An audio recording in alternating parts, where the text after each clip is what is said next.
하나님 말씀 오늘은 고린도후서 8장 1절부터가 아니라 8장 8절부터 12절, 8절에서 12절 말씀 읽겠습니다.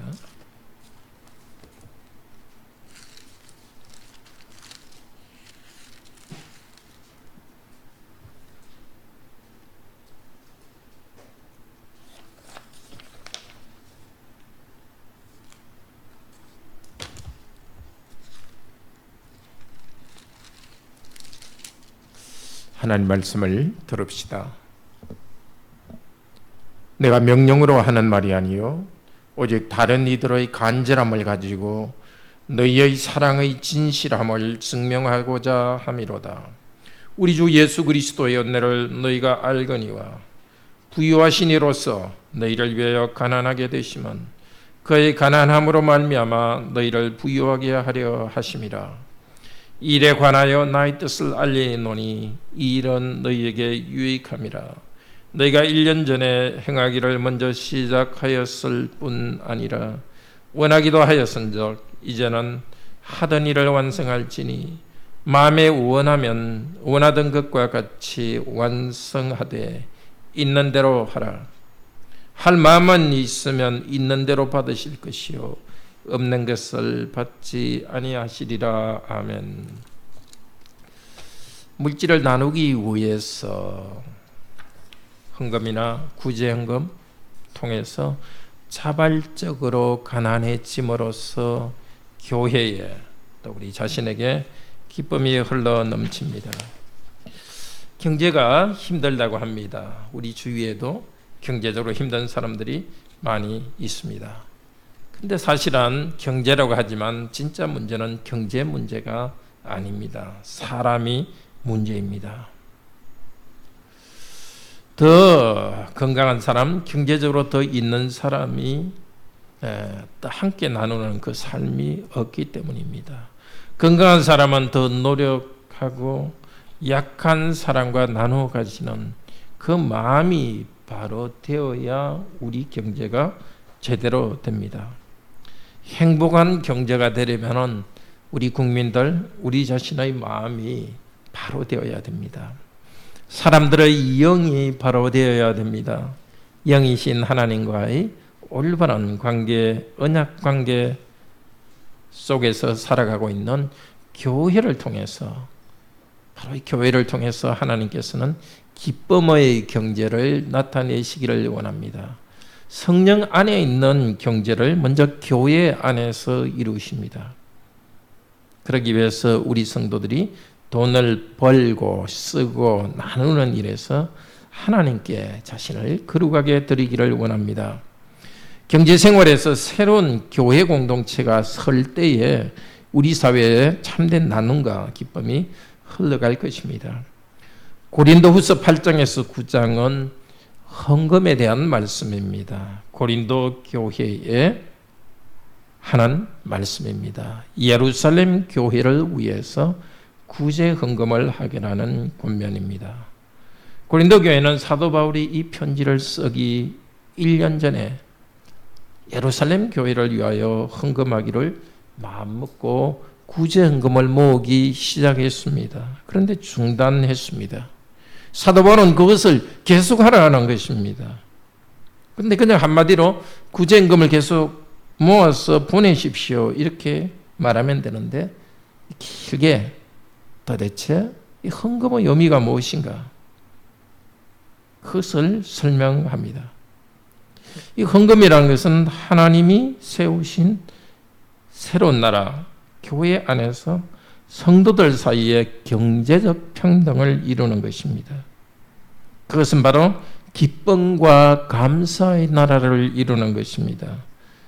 고린도후서 8장 1절에서 2절에서도 은혜와 넘치는 기쁨을 말합니다. 9장 12절에도 감사가 넘친다. 또 14, 15절에도 하나님의 은혜에 대해서 감사한다고 말합니다. 이렇게 물질은 단순히 물질이 아니라 하나님이 은혜 주시고 은혜 때문에 서로를 향해 기뻐하고 감사하고 사랑하는 이런 기쁨과 나눔의 공동체에 관한 것입니다. 읽지는 않았습니다만 오늘 7절에서는 이렇게 말합니다. 여러분, 이 은혜에 풍성하게 하십시오. 흘러 넘치게 하십시오. 물질을 나누는 일에 흘러 넘치라고 합니다. 흘러 넘치라는 것은 1절에서 하나님의 은혜, 물질은 하나님의 은혜의 체험에 관한 것입니다. 그러니까 헌금하는 사람이 그냥 헌금하는 것보다도 하나님의 은혜를 다시 체험하고 그 체험한 은혜를 나누는 그 물질 이상의 은혜를 체험하기를 원합니다. 자, 오늘은 8절 9절 말씀을 중심으로 듣겠습니다. 물질을 나누기 위해서 자발적으로 가난해짐으로써 그 성도와 교회의 기쁨이 흘러넘친다는 말씀을 듣겠습니다. 첫째로 물질의 나눔은 자신을 위한 경건의 훈련입니다. 둘째로 예수께서 낮아지셔서 우리를 부유하게 하심을 본받아서 우리도 다른 성도와 나눕니다. 셋째로 자발적인 마음으로 성도들과 함께 나눕시다. 성령께서 참 이 시간 단순히 돈의 문제가 아니라 그리스도께서 주시는 이 은혜 안으로 우리를 이끌어 주시기를 바랍니다. 물질의 나눔은 자신을 위한 경건의 훈련입니다. 첫 번째 말씀입니다. 우리 8절 사역으로 된 부분 같이 읽읍시다. 내가 말하는 것은 명령으로서가 아니라 오히려 다른 사람들의 열심을 통해 그리고 여러분의 사랑의 진실함을 연단 검증하기 위해서입니다. 명령으로서가 아니라, 분명히 사도 바울이 헌금을 하는 게 명령인데 명령이 아니라고 합니다. 그것과 연결되는 것이 10절의 권고 지침입니다. 우리 번역 성경에는 나의 뜻 이렇게 했는데요. 뜻이라는 것은 어떤 것을 권고한다는 것입니다. 헌금을 이렇게 하라, 준비한 헌금을 계속하라는 것은 명령이 아니라 권고 지침이라. 이 두 개의 좀 차이가 있습니다. 명령은 뭐냐면은 예수께서 가르치신 절대적인 명령입니다. 예컨대 형제를 사랑하라. 그건 절대적 명령입니다. 가난한 성도를 물질로 구제하라. 그건 절대적 명령입니다. 그런데 여기 말한 그 뜻이라는 것은 보통 뜻이 아니라 여기는 어떤 것의 권고한다는 것인데요. 그 뜻은 뭐냐 하면은 하나님이 주신 절대적 명령을 구체적 상황에 적용하는 지혜를 말합니다. 그러니까 구제를 하라는 것은, 물질을 나누라는 것은 절대적인 명령인데 누구에게 구제해야 될지, 언제 구제해야 되고 어떻게 구제해야 될지, 얼마나 헌금해야 될지 구체적인 방법은 각자가 정하는 것입니다. 각 성도와 교회가 정하는 것입니다. 그렇지만 곁에서 사도 바울이 그것에 대해서 구체적인 조언을 줍니다. 말하자면 적용 부분입니다. 적용 부분에는 그것은 절대적 명령은 아닙니다. 명령에 기초 있지만은 그것을 절대적으로 할 수는 없습니다. 예를 들면 고린도전서의 그 7장 7절이나 또 7장 40절에 보면 결혼 문제에 관해서 가능한 독신으로 있기를 원한다. 그렇지만 은사에 따라 다르다. 사도 바울이 가능한 독신으로 있기를 원한다. 이것은 명령이 아닙니다. 여러분이 가능하다면, 환경이 된다면 독신으로 있으라는 것입니다. 그렇지만 이게 이 오늘 사도 바울이 헌금에 대한 어떤 지침을 주는 것은 단순히 개인의 뜻이 아니라 고린도전서 7장 40절에 보면은 똑같이 권고라는 말을 쓰는데, 물론 원어로 권고라는 뜻입니다.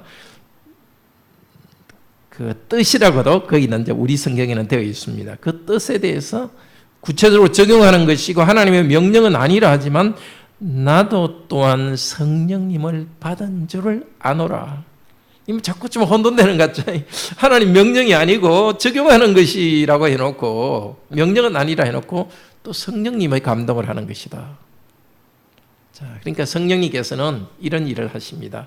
하나님의 절대적 명령을 우리 환경 속에 적용하는 일을 또 성령께서 하시고 사도 바울이 조언을 줍니다.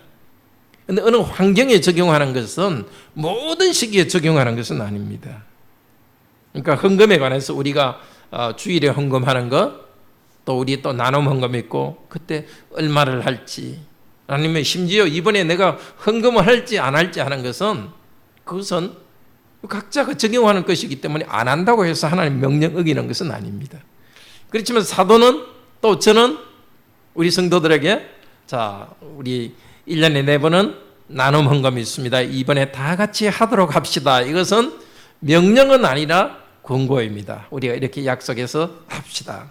마찬가지로 사도 바울도 지금 이게 명령으로서가 아니라 지금 여러분의 삶에 이걸 적용하십시오. 고린도 성도 여러분, 헌금하기로 결정했으니까 하십시오. 이렇게 말합니다.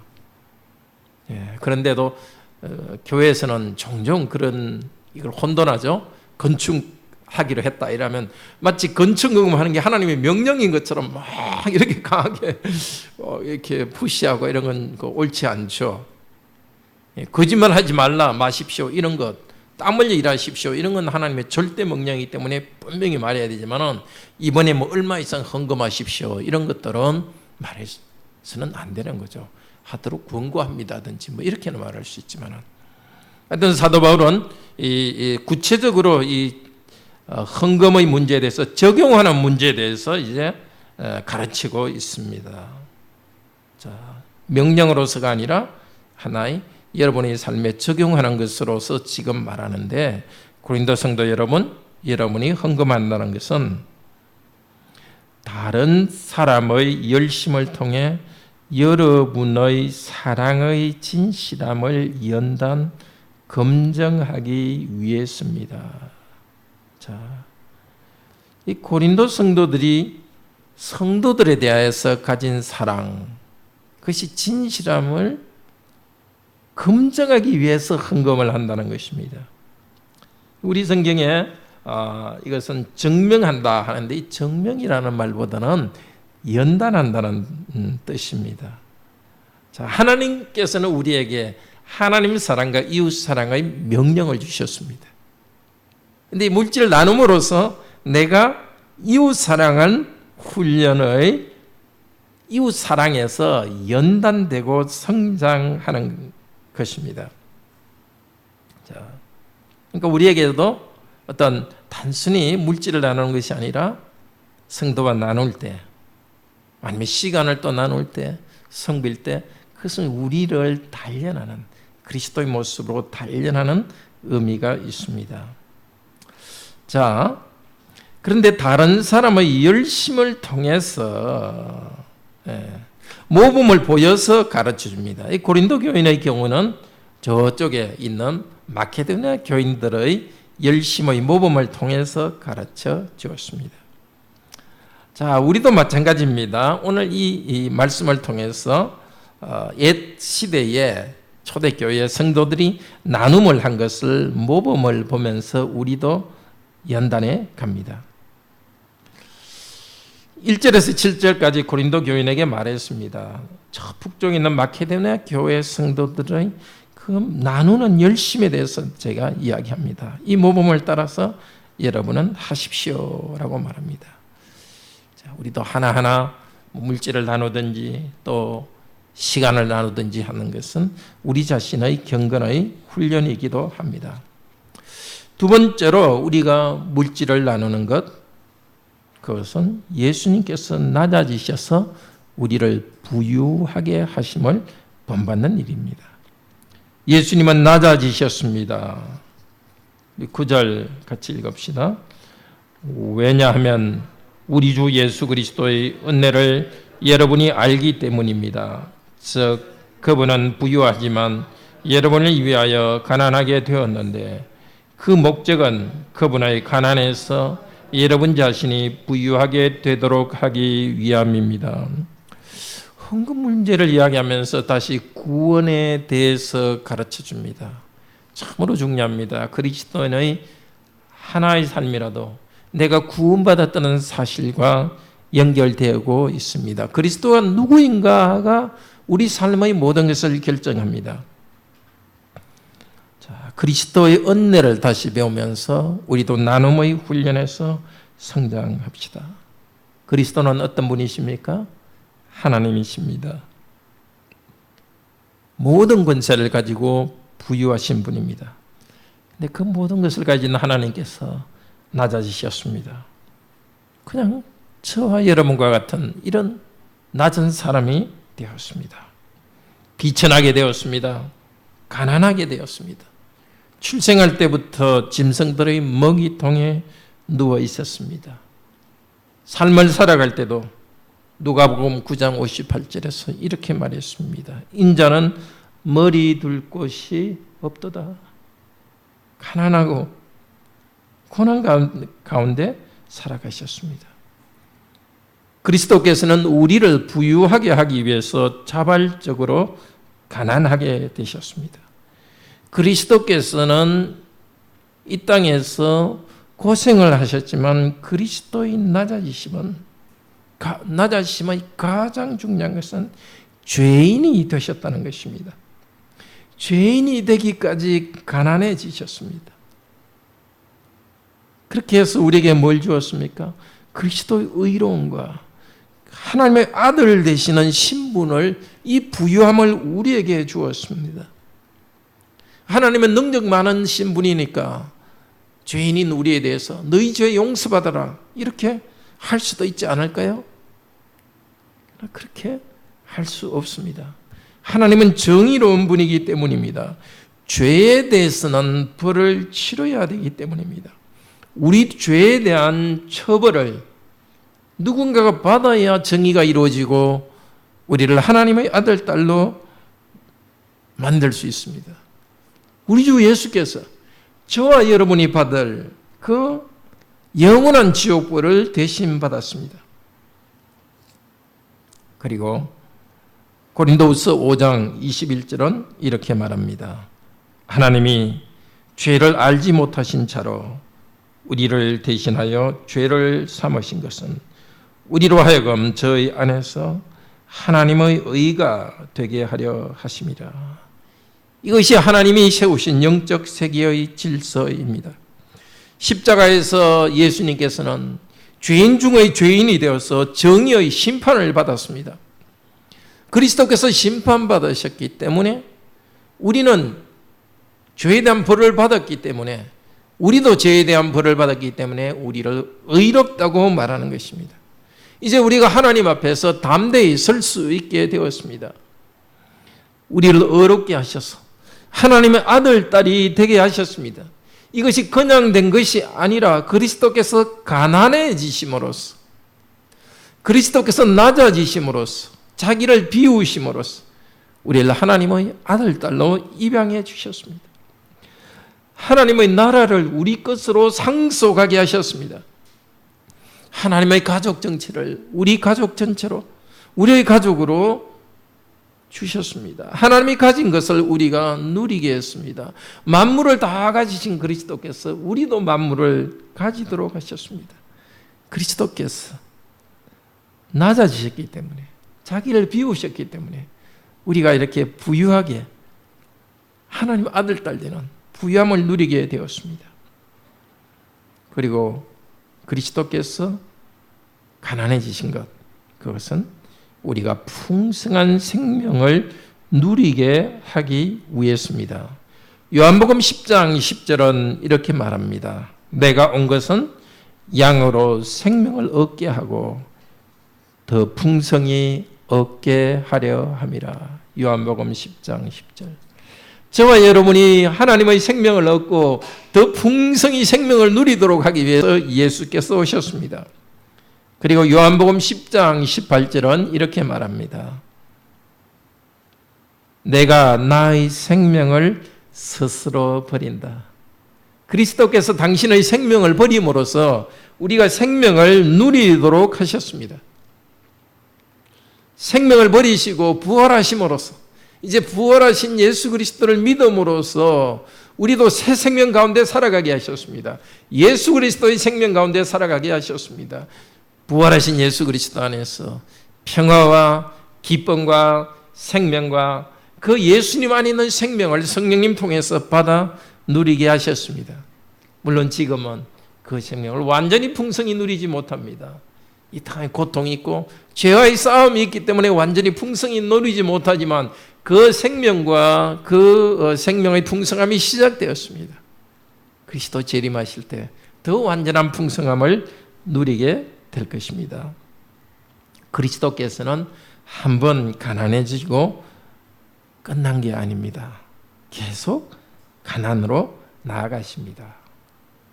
그분의 생명으로 우리를 풍요롭게 하기 위해서입니다. 그리스도는 부활하여 하늘에 계시기 때문에 더 이상 가난하지 않습니다.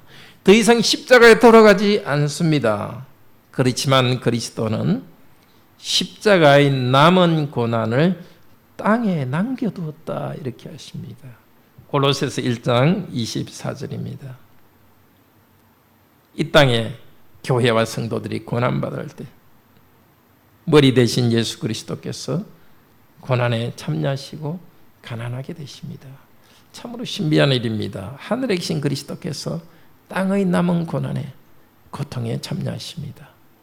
하늘에서 하나님을 위하여 비실 때에 땅에서 당하는 성도들은 고통하고 있는데 그리스도께서는 편하게 하나님께 간구하지 않습니다. 그리스도는 영광 중에 있지만 또 신비하게 우리들의 고난에 참여하시고 있습니다. 가난함을 당신을 낮추시면서 하늘의 영광 가운데서도 우리에게 생명을 주십니다. 그리고 자발적으로 가난에 참여하는 성도들, 그들을 통해서 교회를 부유하게 합니다. 이제 우리 성도도 낮아짐을 통해서 다른 성도들을 풍성하게 합니다. 먼저 말씀을 전파하는 사람, 목사는 가난해지면서 말씀을 풍성히 흘려보냅니다. 고린도후서 6장 10절에 사도 바울은 이렇게 말합니다.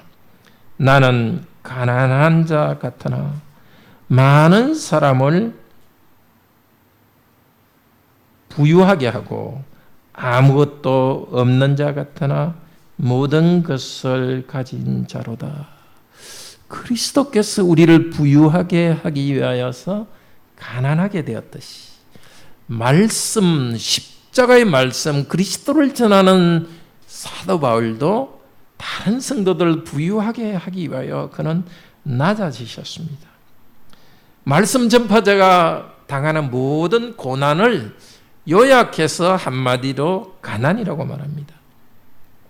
말씀 전파자는 그리스도의 고난에 참여하여서 가난하게 되면서 성도들을 말씀으로 풍요롭게 합니다. 고난 가운데서 하나님의 위로를 받고 그 고난 가운데 받은 위로로서 다른 성도의 아픔을 이해합니다. 말씀 전하는 사람이 그냥 편안하기만 하면 사실은 성도들을 위로할 수가 없습니다. 아픔이 있고 참 그 사도가 그런 그 길을 갖고 마찬가지로 지금 이 시대 말씀 전하는 목사도 그 이 직분을 감당하기 위해서 하나님께서 그 고난을 주십니다. 그 고난을 통해서 낮아지고 아픔을 경험하고 그리스도의 은혜를 받기 때문에 성도들을 풍요롭게 합니다. 또 사도 바울은 고린도후서 5장 18절 19절에서 이렇게 말합니다. 모든 것은 하나님께로부터 났나니 그가 하나님이 그리스도로 말미암아 우리를 자기와 화목하게 하시고 우리에게 화목하는 직책을 주셨느니라. 화목하게 하는 말씀을 우리에게 부탁하셨느니라. 하나님께서는 먼저 예수 그리스도를 통하여서 사도들을 하나님과 화목하게 했습니다.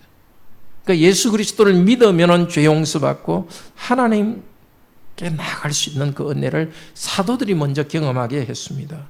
그리고 나아가서 다른 성도들에게 복음을 전하여서 다른 성도들도 예수 그리스도를 믿음으로써 하나님 앞에 죄 용서의 기쁨 가운데 하나님께 나아갈 수 있도록 했습니다. 자, 이렇게 하기 위해서 사도 바울은 고난을 받는 것입니다. 고린도후서 1장 4절은 이렇게 말합니다. 우리의 모든 환난 중에서 우리를 위로하사 우리로 하여금 하나님께 받는 위로로서 모든 환난 중에 있는 자들을 능히 위로하게 하시는 이로다. 하나님은 참으로 놀란 분입니다. 말씀 전하는 자에게는 가난함과 어려움을 주시고 그 가운데도 신비한 위로를 주십니다. 이 낮아진 가운데 고난 가운데 받는 위로, 이 위로를 가지고 다른 성도를 위로해 주도록 하셨습니다. 둘째로 이 말씀 전하는 자가 전하는 말씀을 통해서 풍요로운 성도들은 그 기쁨을 가지고 물질을 통해 다른 성도들에게 풍성히 흘려 보내줍니다. 고린도후서 8장 우리 1절 2절 같이 성경 같이 읽읍시다. 형제들아, 하나님께서 마케도니아 교회들에게 주신 은혜를 우리가 너희에게 알리노니 환난의 많은 시련 가운데서 그들의 넘치는 기쁨과 극심한 가난이 그들의 풍성한 연보를 넘치도록 하게 하였느니라. 자, 가난과 환난 가운데서 기쁨이 있었기 때문에 물질을 나누었습니다. 복음 전하는 목사도 고난 가운데서 복음을 전했고, 복음을 받은 성도도 고난과 가난 가운데서 기쁨을 누리고 그래서 또 나눕니다. 마케도니아 지역의 한 도시가 데살로니가입니다. 데살로니가 전서 1장 6절에도 이렇게 말합니다. 너희는 많은 환난 가운데서 성령의 기쁨으로 말씀을 받았다. 환난이 있었지만은 말씀을 받을 때 기쁨이 있었습니다. 성령께서 기쁨을 주셨습니다. 환난과 핍박이 있었지만 그 가운데 기쁨이 있었습니다. 누가복음 6장 22절에서 23절은 예수님께서 이렇게 말씀하셨습니다. 누가복음 6장 22절 23절입니다. 인자를 인하여서, 그러니까 예수님 때문에 사람들이 너희를 미워하며 멀리하고 욕하고 너희 이름을 악하다 하여 버릴 때에는 너희에게 복이 있도다. 그날에 기뻐하라. 하늘에서 너희 상이 큽니다. 고난받는 가운데서 성령께서 기쁨을 주기도 하지만 그러나 소망 가운데 기뻐합니다. 고난이 항상 즐거운 것은 아닙니다. 고난 가운데 불안하기도 하고 힘듭니다. 그러나 뭘 바라보라고요? 하늘에서 너의 상이 큽니다. 하나님 말씀대로 살아갈 때, 하나님께 순종하며 살아갈 때 우리 가난이 있고 육체적 질병이 있고 어려움이 있다 하더라도 하나님께서 하늘의 복을 주실 것을 알기 때문에 고난 가운데 즐거워합니다. 복음의 기쁨이 있었습니다. 가난한 가운데서도 기쁨이 흘러 넘칩니다. 그 마케도니아 지역의 교회들 중에 빌립보 교회가 있었습니다. 근데 빌립보 교회는 그 중에서는 조금 부자인 교회이었을 것 같습니다. 왜냐하면 빌립보 교회를 설립한 사람이 누구죠? 사도행전 16장에 보면은 루디아라는 아주 상당히 그 아주 큰 손, 그 여성 사업가, 당시로 치면은 이쪽 그 에베소 지역 출신인데 저쪽 그 그리스 북쪽으로 와가지고 무역업을 일종을 하던 그 포목 장사 루디아. 그리고 또 한 명이 누구죠? 그 빌립보의 감옥의 간수. 말하자면 그 요즘으로 그 교도소 공무원. 그런 사람은 두 사람이 축이 되었기 때문에 비교적 부유했을 것 같습니다. 그런데 그들은 자발적으로 가난했다고 할 수 있습니다. 여기 2절에 8장 2절에 극심한 가난이, 이 극심하다는 것은 깊다는 뜻입니다. 깊다. 이 깊다는 말은 좀 다른 곳에 긍정적인 뜻으로 쓰입니다. 로마서 11장 33절에는 깊도다 하나님의 지혜와 지식의 부유함이여. 깊다. 또 고린도전서 2장 10절에도 하나님의 깊음, 에베소서 3장 18절에는 그리스도의 깊은 사랑, 그러니까 하나님 그리스도에 대한 깊음을 쓰는, 그 깊다는 말을 지금 가난에다 쓰고 있습니다. 그걸 보면은 그 마케도니아 교회의 성도들, 어떤 성도들은 그리스도의 깊음, 그리스도의 가난에 동참하여서 자기들은 부유했지만 자발적으로 가난했습니다. 가진 것을 나눔으로써 자발적으로 가난했습니다. 그 가운데 기쁨이 흘러 넘쳤습니다. 말씀을 통해서 말씀 때문에 오는 기쁨도 있었고, 물질을 나누면서 자발적으로 가난한 데서 또 기쁨이 흘러 넘쳤습니다. 그런데 성도들, 마케도니아 성도들 안에서 흘러 넘치는 것은 자기 자신으로부터 온 것이 아닙니다. 하나님께서 그들에게 계속 은혜를 주셨기 때문입니다. 은혜를 풍성히 하나님께서 먼저 흘러 넘쳐게 주셨습니다. 또 물질도 하나님께서 흘러 넘치게 주셨습니다. 물질도 성령님이 주셨습니다. 흘러 넘치는 기쁨도 하나님이 주셨습니다. 은혜와 은사가 하나님으로부터 풍성히 흘러나왔습니다. 그래서 마케도니아 지역의 성도들은 흘려 보내주었습니다. 이 물질과 기쁨이 흘러 넘치는 그 은혜, 1절에서는 하나님이 주시는 것이라 그랬습니다.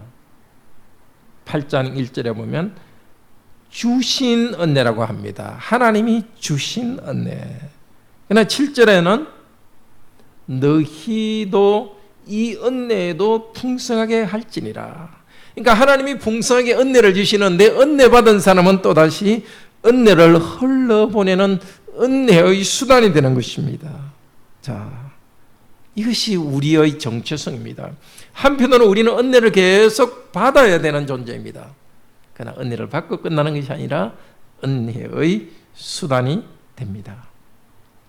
기쁨과 함께 물질이 흘러 넘치게 하는 것은 성령님이 하는 일입니다. 그러나 이것은 우리가 해야 되는 일이기도 합니다. 우리는 은혜의 수단입니다. 우리가 가진 물질이 아주 많은 사람도 물질을 나누는 것만큼 통장 잔액이 낮아집니다. 그러나 우리 영혼에는 성령님의 기쁨이라는 그리스도의 은혜로 채워주십니다. 십자가에서 고난받으신 그리스도의 고난을 통한 풍성한 은혜를 받는 것이 정상적인 그리스도인의 삶입니다. 물질이 부족한 성도는 부족한 대로 고난에 참여하면서 나눕니다. 많은 성도는 많은 성도대로 그것을 나눔으로써 손해를 봅니다. 자기한테 직접 돌아오지는 않습니다. 그러나 하나님의 은혜의 흐름의 한 부분이 되는 기쁨이 있습니다. 우리가 받는 복은 우리가 가난하게 되는 그 순간에 그리스도께서는 하늘에서 계속해서 우리를 부유하게 하는 일을 하고 계십니다. 디모데전서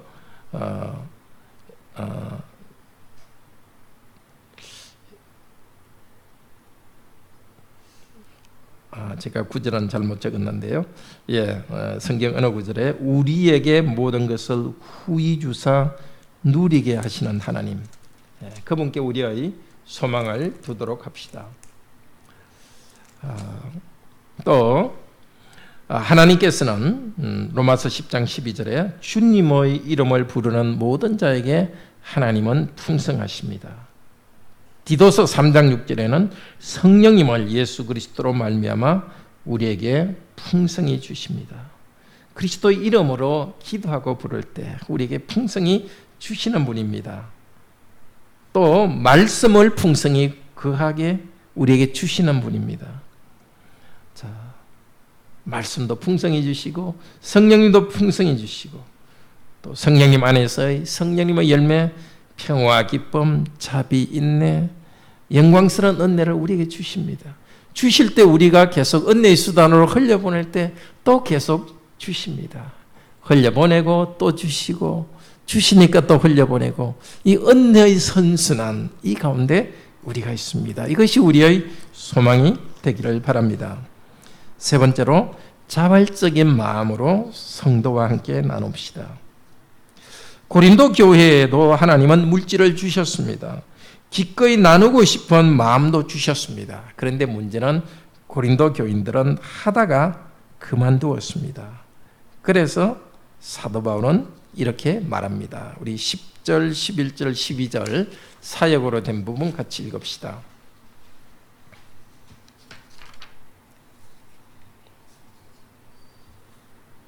또한 권고, 지침을 이 일에서 줍니다. 왜냐하면 이것은 여러분에게 유익하게 하기 위해서인데 여러분이 행하는 것뿐 아니라 더욱이 뜻하는 것을 1년 전에 시작했기 때문입니다. 그런데 이제는 그 행하는 것을 완성하십시오. 그대로 즉 뜻하는 그 기꺼이 함대로 그대로 가진 것으로부터 완성하십시오.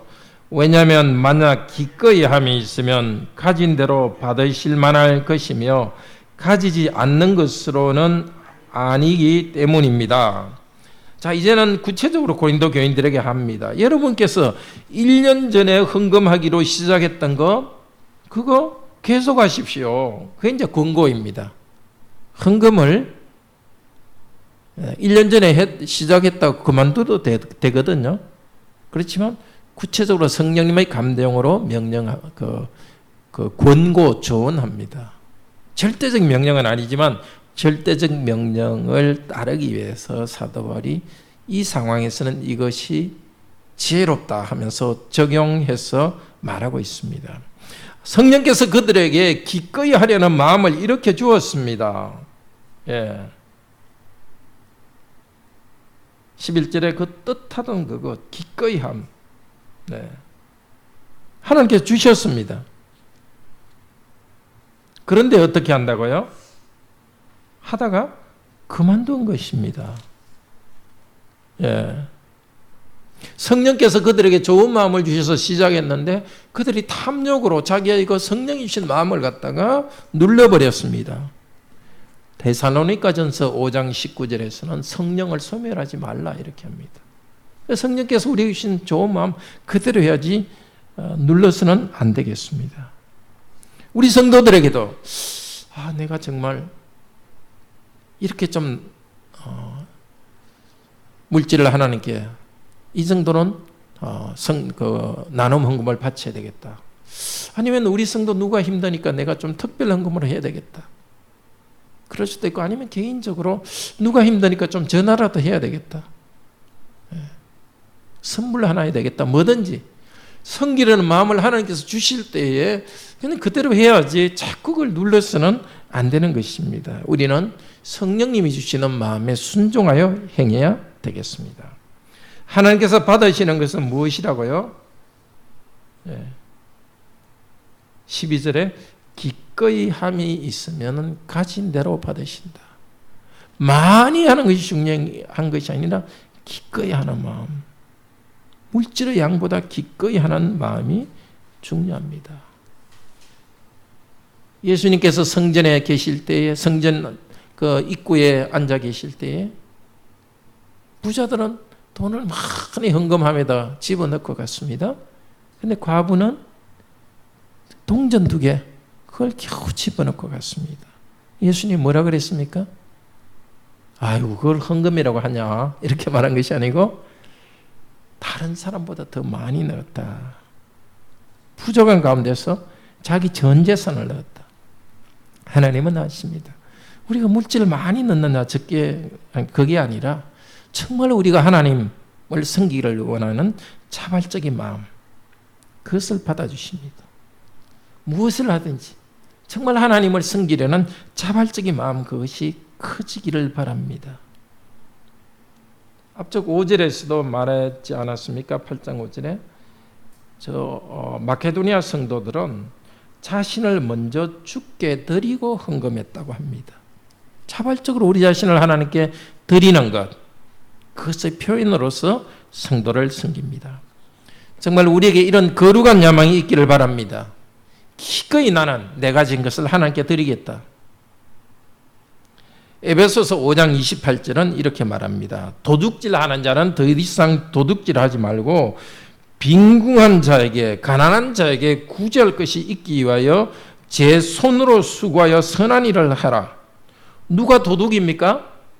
몸이 건강한데도 열심히 일하지 않는 사람은 도둑입니다. 게으른 사람은 도둑입니다.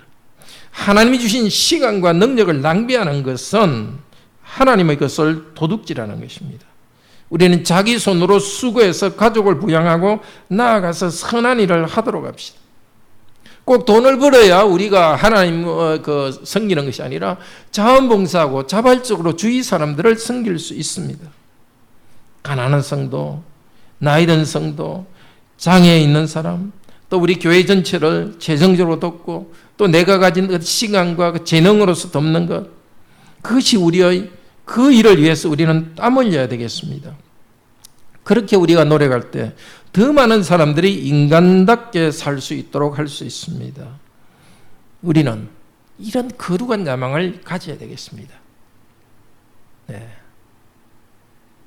과외를 열심히 해서 돈을 버는 것도 정말 나 자신의 생활도 부양하지만은 정말 조금이라도 함께 나누어서 더 참 좀 그 부족해가지고 비인간적으로 살아가는 사람, 기쁨이 적은 사람에게 기쁨을 나누게 하려는 그런 소망이 있기를 바랍니다.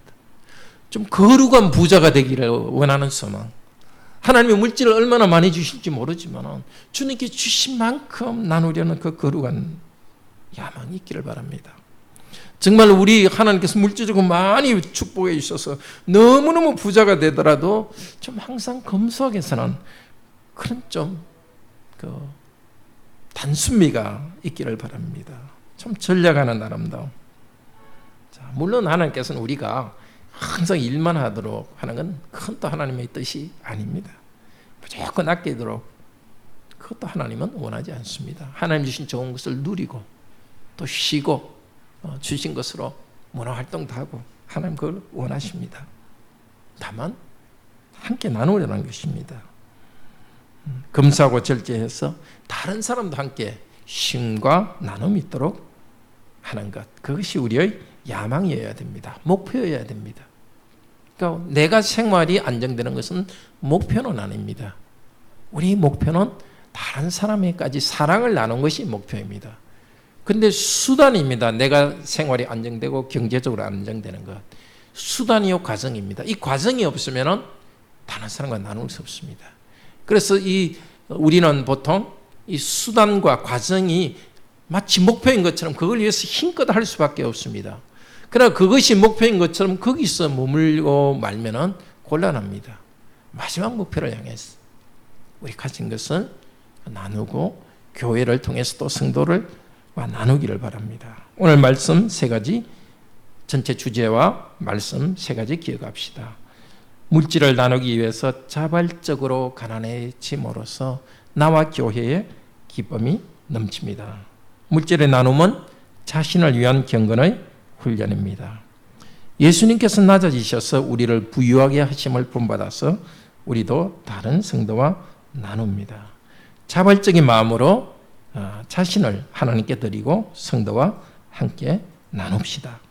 이런 하나님의 교회는 구원의 기쁨이 물질에도 흘러 넘치는 이 땅의 천국입니다. 세상의 음란과 탐욕과 우상 숭배에서 벗어나 거룩하게 된 성도들은 이 세상 가운데서 새로운 나라를 이루어갑니다. 그럴 때 세상이 놀랍니다. 어떻게? 성도들이 그렇게 나누느냐? 이 땅에 어떻게 그런 공동체가 있을 수 있느냐? 그래서 사람들이 이 공동체와 우리 삶의 매력을 느끼고 주님께로 돌아갈 것입니다. 이런 그 삶을 통한 선교 정인들이 되기를 바랍니다. 우리 다 같이 감사의 찬상 313절